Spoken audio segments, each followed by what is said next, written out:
Larry Goldberg is on the road again. Larry, we could sing a little song. You ready? I on the downbeat here. You don't want to hear me sing. I don't want to hear you sing. So on the road, on your way to Austin to help Elon to win the vote. So where are you staying tonight? I'm in South Carolina, Oh, Greenville, South Carolina. So I got on the road mid about 2 o'clock. I had quite a few things to do. We had a couple of calls that we had to take, and so I finished at about 2:30 or so. So I got on the road and I got to Greenville, South Carolina, which is, a pretty nice position to be in. I have, a day's drive to be within a morning's drive of Austin. oh, okay. And I want to stop in Tyler, Texas to see the progress at the Samsung factory. Okay. All right. And, that Samsung factory is incredibly big. I mean, it's a very impressive factory. And I'll proceed on um, to be in Austin by Sunday afternoon. Then I have a whole week in Austin, a lot to do, a lot of people to see, a lot of our friends. Uh-huh. Uh-huh. Yeah. Yeah.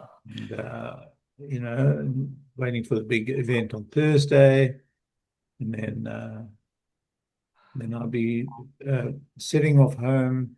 I may go through Florida. I may go through the panhandle of Florida because I have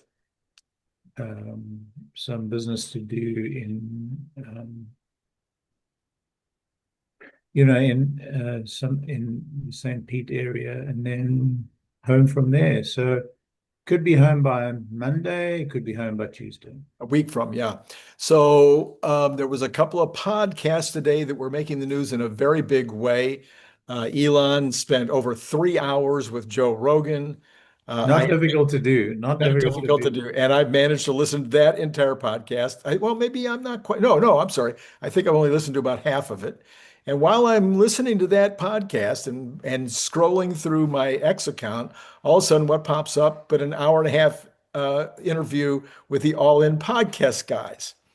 And since Elon was going to be on it, you might not be surprised. All four were there for the entire time. So And this was an interview. This wasn't Elon's appearance at the All-In conference. no, no, this was an interview, an hour and a half interview. Lots of news out of that interview. Not as much out of the Joe Rogan. They were mostly talking smack and talking about their friends and talking about various things. But on the All In podcast, they spent a tremendous amount of time on X and appreciating what Elon's done there, but Elon talking about some of the stuff that's coming on X and where he wants to take it. But I wanted to start out by asking you, we have um, pretty much at this point, everybody thinks it's an 70-80% vote on Thursday. I guess there's some visibility. You can at least see how I don't know exactly how this all works, but apparently Tesla Boomer Mama has been saying that the retail vote is about 81% right now in favor. That was secondhand, but it comes from a great source. So people are like pretty confident, and I wonder, what do you think about his appearing right now on these two podcasts? Is that still trying to get the vote up, or is that the vote's in? It's time to have some fun and go back to the normal kind of way that he operates, or a third thing? I was going to go to the third thing. Okay, all right. I was going to say, yeah, I think he's relaxed now at this point. I think that it's pretty clear that they're going to win the vote, at least to us. I mean, at this point, we can even afford to lose one or two institutions, but I don't think we're going to. Oh, yeah. Um, the retail shareholders are, they're going to be mostly in support of. Mhm. I mean, an 80% support doesn't surprise me Right. at all.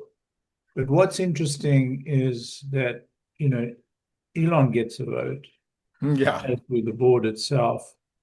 And so I think that clinches it. Yeah. I think that, we can afford to lose more than one institution at this point. So I think, Elon's surfing on this wave of success, particularly with the Robotaxi rollout of 14.1. And I think he's anticipating, what's coming. But for him to come out and give us hard numbers on their business model or their business plan for Q1 is very important. I'm interested to see that the numbers of robotaxis he's talking about exceed the 2,500 that, is famously the limits. Oh, yeah. Well, so we've talked about that a lot, that 2,500 limit. And I don't think that this is going to, the numbers he's giving us right now are still all Model 3s and Model Ys. So if you listen, so the model, he said the Robotaxi won't, That's true. That's the true. That's true. the Cybercab won't even start ramping until second quarter. That's right. He's only talking about through the first quarter. I'm sorry, did he say the second quarter or the second or February? Second quarter. Yeah, second quarter. So he says that he'll, by the way, for those who haven't heard it yet, we don't want to completely bury the lead here. He says he'll have 1,000 robotaxi cars in the Bay Area by the end of the year. Those obviously will not have riders in them. You're not going to have 1,000 employees riding around in those. And then 500 in Austin, which he's always said, or recently been saying over and over, they'll be pulling the riders out of those. And then he'll add 6 to 8 more cities with small fleets, about 100 to 200 cars. And those new cities will have safety monitors or drivers for 3 months. And so he's saying that would allow them to scale to 10 cities with 500 to 3,000 cars each in quarter 2. So this will be at the same time that the Cybercab is starting to ramp. These will all be Model 3s and Model Ys. And that would be about 10 to 20,000 no driver, no rider vehicles out there making money for Tesla.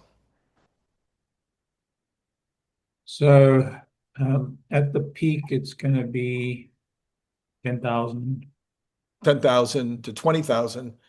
Well, let's say 20,000 at the peak. Right. 20,000 cars at their cost of about $25,000. That's $5 billion. That gives you a sense of the kind of capital expenditures that Tesla is about to start switching on. Because once the Robotaxi starts in production by the end of next year, those numbers are going to go sky high. I hope everybody who's been talking about share buybacks begin to see the scale of what we're facing.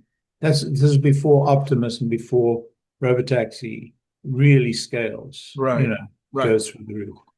So I hope this puts paid to the Gary Blacks.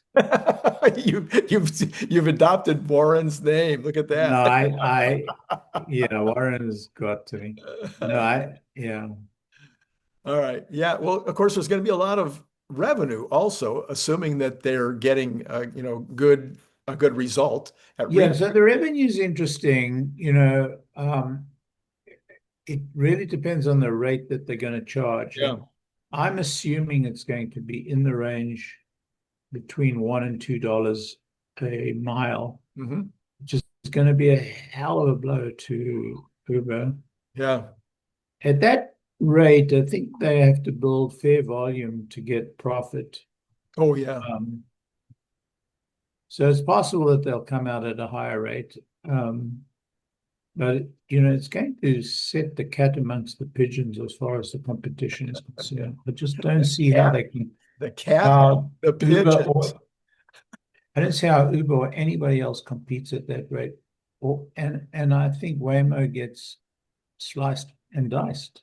Yeah. So, Larry, I have to ask you, though, is a cat among the because I've never heard that one before. Is that South Africa or is that North Carolina?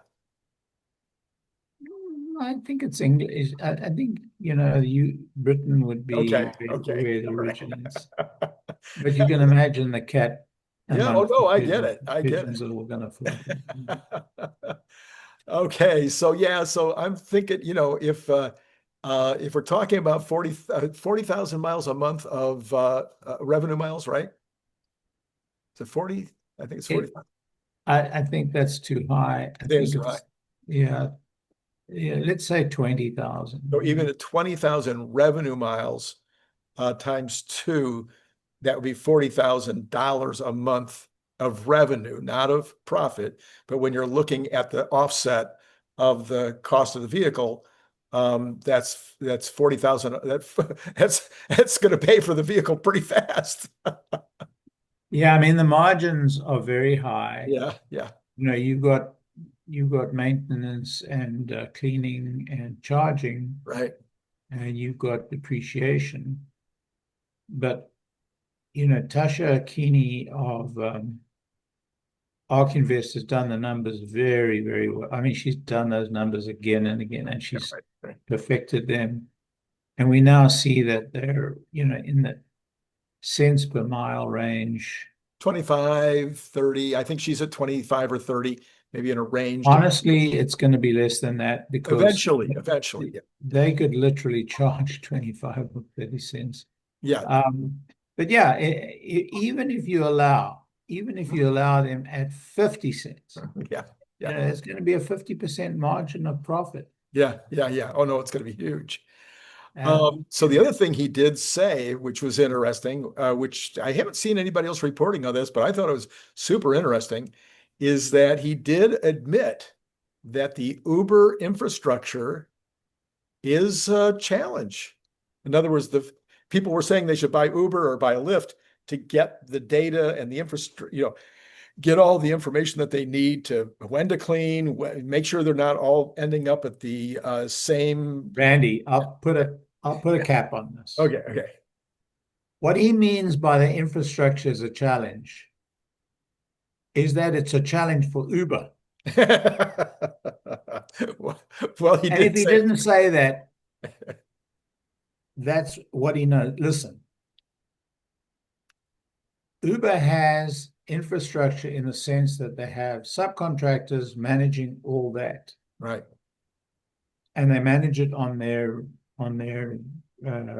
app. So the subcontractors, the cars, and the subcontractors are what? They're either the car owners or they're the car consolidators. Right, right. Tesla have got a superior infrastructure, which is what I've always argued, because they have a physical presence on the ground in every major city of the country and many minor cities. Right. They have, mechanics, they have charging infrastructure, they have cleaning infrastructure, they have all the commercial support that they need, and they own it. Yeah. They own the properties, or the leases, they own, the physical infrastructure, and they're present. Yeah. For them to extend that is trivial. Yeah. What we learned from Waymo is that maintaining these cars is a huge challenge. Even charging them, they're paying a subcontractor to come and charge them. Sure. There's paying a subcontractor. They're paying the subcontractors to do everything, and every city is a different subcontractor, and it's really, really a mess, and we've seen that. Tesla have the opportunity to do this in such a smooth and easy transition. So when he says there's a challenge with infrastructure, I think he's secretly telling us they have a structure. Waymo have a challenge with infrastructure. Uber have a challenge with infrastructure. Right. That's my view. Right. Could be wrong. So let's go back to the question of putting a steering wheel in the cybercab. Let me give you the quote. Sawyer Merritt, by the way, gets credit for this. This is Elon Musk. We're not putting a steering wheel in them. People may think they want to drive their car, but the reality is they don't. Now, that was the Sawyer Merritt's total quote. But if you listen to the podcast, he went on to say, look, if you're taking an Uber, to downtown or taking it at the airport or something, are you sitting there the whole time while you're playing on your phone and going, I sure wish that this Uber driver would let me drive and he could sit in the back seat? Nobody I does. mean, I hope Farzad is listening to us. Farzad, you were wrong. Believe, wrong. believe me, he's hearing about it on X right now. He came out with that T-shirt. Yeah. Farzad is right, and people are like, "I'm sure glad I didn't buy it." He's really getting razzed pretty heavily right now on X. So, and I hope he's enjoying it. He does enjoy that kind of stuff. yeah. Well, so I forget who it was on the All In podcast. It might have been 𝐒𝐿 probably. And he goes, couldn't you just make a few of them with a steering wheel? He says, I would love to have one of those. And he's not like, no. I think 𝐒𝐿's on point. I think that car that they have there with modifications would be a fantastic seller. If they wanted to sell them when they get to the point that they're manufacturing enough that, the market is saturated. I mean, I think that form factor. Now, I don't know about the doors. That's an open question. Yes, I don't know much about the design of that door or the door. Every time I raise my hand like this, I know there's a way to turn it off, but I don't know. I'm not sure if I know how. Maybe that'll do it. I put a little X. I hit a little X. I don't know. I'll check it later. So, well, his point. I think what his point is okay, 𝐒𝐿, you want one of those? Fine, but drive it on FSD. You're not going to need a steering wheel. No, I'm aligned 101% of them. Yeah. Now, I will tell you, I've got 14.1.4, 14.1.4, and there are still moments where I need a steering wheel. Like it parks in an inconvenient parking space. I need to move it to another parking space. Yeah. I can do it with FSD with a lot of button pushing, but it's just easier to move the car. Yeah. So I think he has a point, but by the time we get to version 15, all of that will go away. Yeah. Yeah. But it's going to go away in time. So I don't think people are making the leap. I always repeat the story of Walter Isaacson, of the chapter in Walter Isaacson's book, Mm-hmm. the famous dinner he had with all his top lieutenants, and they, quote, persuaded him, unquote, to put a steering wheel in the car because they didn't think, it would work. Right. And he, quote, agreed, unquote. He didn't agree. Right. Right. He said, all right, you guys can go ahead and do that and believe that. It ain't going to happen. He didn't say it ain't going to happen at that dinner party. Everybody walked away and said, oh, we got him. Yeah. No. Yeah. Yeah. Not even close. So I think that was good that we put all that to rest. And then listen to this one, Larry. I know we talked about it in the green room, but Sawyer Merritt also reporting Tesla has introduced a new program called Tesla Ride. This will be only in the US for now, and it's designed to encourage people to try FSD and more. And the quote from the Tesla, I guess, website or something is, maybe it was from X, "We'll come to you and take you where you want to go. Hop in the driver's seat, and a Tesla advisor will join you as your co-pilot. They'll walk you through all the car's latest features, included the comfort settings, games that the kids can play on the touchscreens, and Grok AI, your AI companion, who can answer all your questions and tell you stories." So that's pretty wild. That's like they're going to have a salesman come to their door with a car. It's so important. I mean, getting people into the car. I have a friend, really good friend, whose wife was interested in a car, and he's trying to persuade her to buy a Tesla, and she was very, I don't know. Anyway, we met together in, I don't know, I was in Tennessee at the time, Memphis. Sorry. Anyway, we were together in, I don't want to say the city for reasons. And, you know, we met at the hotel. I said, get in the car, and she got in the car, and I told her, a few things about what she was going to do and what she was going to expect. And I also told her how to switch FSD on. Oh, yeah. I don't think we spent 15, 20 minutes in the car. They ended up buying the car. He phoned me some weeks later, in fact, very recently, to say, I just want to thank you for doing that. She is so happy. Yeah. So, I mean, I figured that it was just going to cost them around probably $200 to $300 per car or per trip to do this. And I looked it up on Grok, and the average car commission to a salesman is $500. So these guys, these people that take out these cars and do this, their cost of doing it will be less than what a traditional car company would be paying a salesman. Yeah, but they won't sell every car. Well, that's true. So there you go. So, but one could say at least that this is on the order of providing the same level of cost. Yeah, but the auto company is paying the dealership so much more money. Well, they said this would be on $1,000 no, I'm sorry, $1,000 to $2,000 profit. So they said there was a range of the commissions, like as low as 200 if the profit was only 1,000, and a profit of maybe a commission of 500 if the car had a $2,000 profit.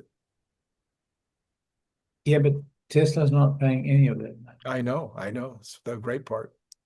So yeah, this is a great outreach by Tesla, and Yeah.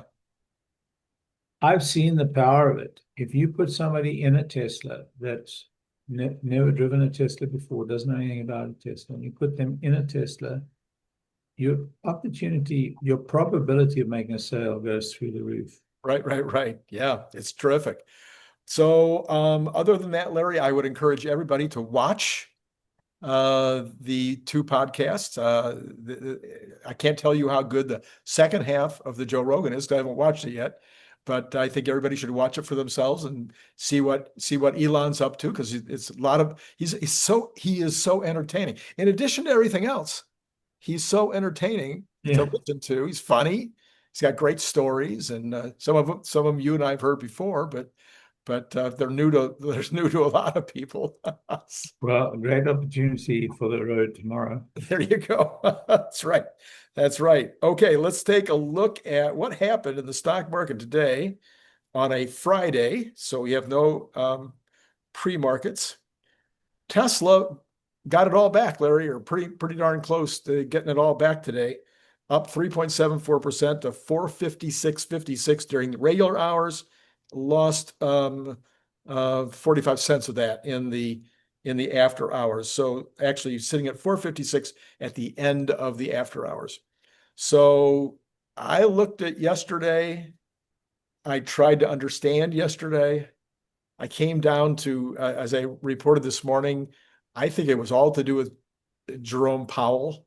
Absolutely all to do. Yeah, I agree with you. Okay. And so I think people then looked at that Jerome Powell thing today and they went, not such a big deal. Now the bonds are still, the yields are still way up, but the market came back. And I think basically it was another knee-jerk reaction to Jerome Powell's. We are climbing a wall of worry. We're climbing the wall of worry. But I was just watching Tom Lee, Larry, and he says that I didn't know about this. There is a very big deal a survey that's done of high net worth individuals. He says that they're at 46%. Oh, I'm sorry, only 46% bulls. He says there's only been 3 times in the last 50, 40 years where the bears have been in control of that group of people at this, like at such a, yeah, oh, and the other 3 times it was all bear markets. So here we are in one of the greatest bulls of all time, and you've got these individuals who are still sitting there calling themselves bearish. So that's one of the reasons he thinks it's, up and to the right from here. Yeah, I'd like to know how deep the bull market is going this leg. It was very deep, thin Yes. in earlier legs. I have a sense that it's deeper. He's You been, know, my so Tom Lee has been saying that, but the Fed decision, the Fed statement about December hurts the small caps and it does. yeah. Yeah. But he also believes that this is not going to be, he believes the Fed is still going to drop. He thinks they'll still do the 25 basis points. By the way, I sold my old house to Oh, you got signed a sale agreement ah, on the house today. wow. Was on the market for less than a week. Wow. Not a cheap house. I mean, Yeah. quite a big number. And I thought I would hold it off the market for a couple of months to see how the market goes. And I was persuaded by family and the real estate agent to go ahead and put it on the market. And I asked for what I thought was less than 0.5% below the market. What Zillow said the market was. Right. Now the market has come off a little bit Right. over the last 2 years. 6 months. Yep. And I expect the market's going to pick up. But having that house sitting there, that big house, and more importantly, that big garden and pools empty, anything can happen. And I didn't think we would get. I mean, we had in the first 7 days, we had 10 people come, 10 people tour the house. And we got an offer within a week of putting it on the market. So it's not all bad out there. Yeah, no, my neighbor who's a real estate guy says, he had nothing for 5 months, and then all of a sudden all 3 of his listings sold in a week. Yeah, that's kind of the impression I got, because interesting enough, our neighbor and one of our best friends put their house on the market at the same time we were going to put the house on the market. So we deferred. She had already moved, and she had bought a house, and she needed this house to sell in order for her to, So I said, you go ahead and do it. And she also sold within a week or 2. Wow. The first week, nobody came through the house. Oh, it was the end of the world, terrible trouble, blah, blah, blah. The next week, she got an offer, and it was a fair offer. I didn't expect to get an offer in the first week. That bowled me over. Yeah. And I hope the sale will go through, but if it doesn't, I think the market's improving in leaps and bounds right now. Right, right. And of course, again, unfortunately, the mortgage rates went up 20 basis points because of what Powell said, but I think they'll drift back down. That's my thinking right now. Yeah, I think they got their mortgage. I think they locked in their rate already. Oh, that's good. You know what? I don't know. Yeah. It's a very modest mortgage. It's less than 40% of the sale price. Oh, that's good. Yeah. So they might even do it on a 15 or something. All right. So that was what happened to Tesla. We got the Dow was up only 0.09. We had the NASDAQ up 0.61 and the S&P up 0.26. So how did NVIDIA do today? NVIDIA was actually down slightly, 0.16. And the Magnificent Seven were basically all down except for Amazon, who was up 10 points because of their earnings yesterday. They had a great earnings. They did. And the rest of them are, just marginally down, except for Meta was down a little bit more. So overall, though, not a bad day. VIX is still sitting at 1744. So even though it's up, it's not up that much. It's 17. Yeah, it's still a bull market. and the Kathy Woods all doing fine today. They were all up. So to your point, that would look like the less prominent stocks actually did better today than the Magnificent Seven. So Yeah. that's interesting. Anyway, let's look at the rest of the numbers here. We got the bonds. Well, come on now. Okay, here we go. Oh, so we took off a whole basis point already. So and actually more The than whole that. base. Right. Well, okay, so but we were at Beggars can't be choosers, right? we were at 4.11 at the high though. And now we're already back down to 4.083. So the 2 days we've come down. And so if we, I think it drifts back down under 4% again. I haven't made that a call. That's a sense, Larry. It's not a call. It's just a sense.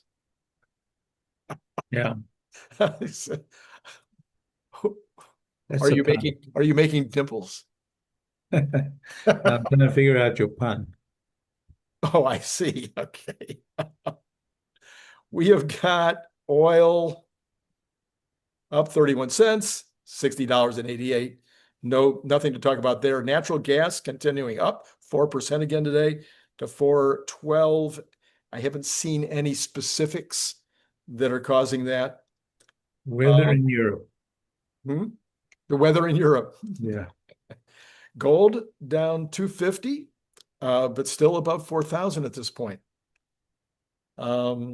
Silver down more than that, down 0.75, 48.25, and copper up 0.2, $5.11. So it's down. Well, it's really in the same spot it's been. Larry, that's all we got. Oh no, crypto. That's right. So Bitcoin finally came back after being leveled for days, up 2,947. But to give you an idea how low it went, it's still below 110. Now, Tom Lee, so everybody gives me a hard time when I make these predictions, and sometimes I'm wrong. But is Tom Lee going to pull this cat out of the hat? Because he's talking about 220 or something by the end of the year. I think you pull a rabbit out of a hat. Rabbit, that's what, not the cat. It gets out of the bag.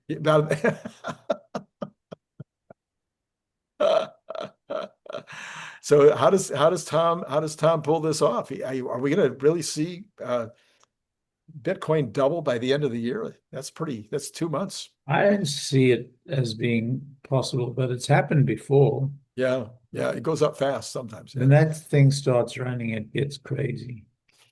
Yeah. All right. So what do you think happens to Tesla on Monday morning after our actually starting Sunday night at 5 o'clock, my time, California time? What do you think happens with all this news today? Is that gonna drive the price back to all-time highs, or will we have to wait till after the meeting to really get the full impact, or how do you think? Well, this is very strong news. It is. And it's going to be very hard for the Tesla Q guys to spin this backwards. Yeah. But on the other hand, we understand the value of the news. We understand the import of this news. I'm not sure the market can ingest it. And I'm not sure that all the analysts having, all delivered their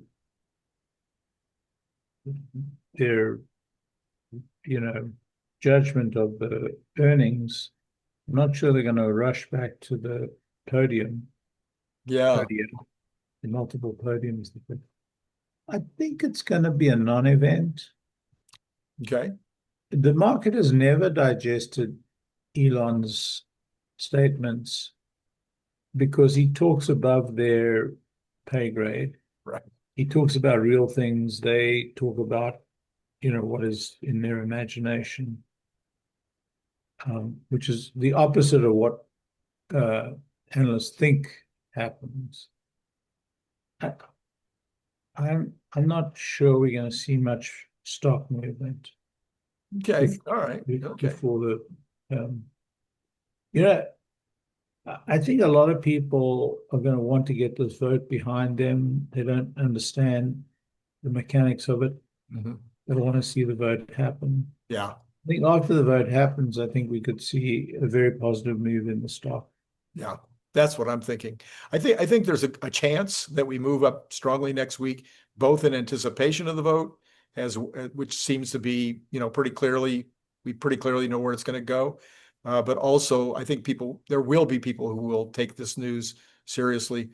Larry, your last, I normally ask you for some wisdom at the end of the show, but I'm going to prompt you this time. I need some wisdom as to the main reasons why people should buy the book. The book really is written, except for my chapter, is written for the average guy, for the people who watch this show, to help them understand what AI really means. It's going to mean to them in their lives. I think it really does. I mean, I read the whole book. Okay. And I was very impressed by the quality of the communication of what this revolution is going to mean to people. I tend to get a little bit intellectual about it. I tend to get too deep in the technology weeds, just because of my background. But some of the authors have really done an incredible job. So I think you're going to get a little bit of everything, but I love the book. I think the book is a very worthwhile read. And you know what it is? It's a really interesting moment to have that stake in the ground, so that 5 years' time, it'll be interesting to go back to it and look at it again.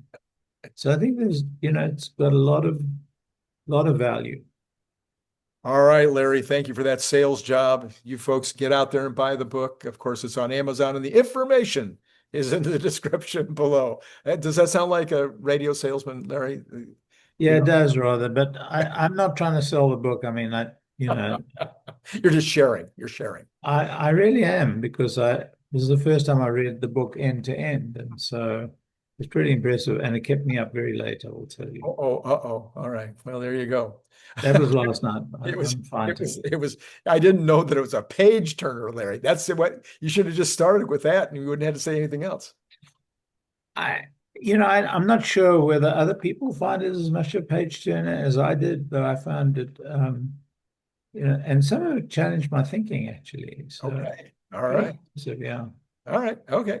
All right. Well, Larry, I'm going to let you go because, you've been on the road, and for all of you out there, it has been amazing talking to you with Larry Goldberg. Good night, Larry. Good night.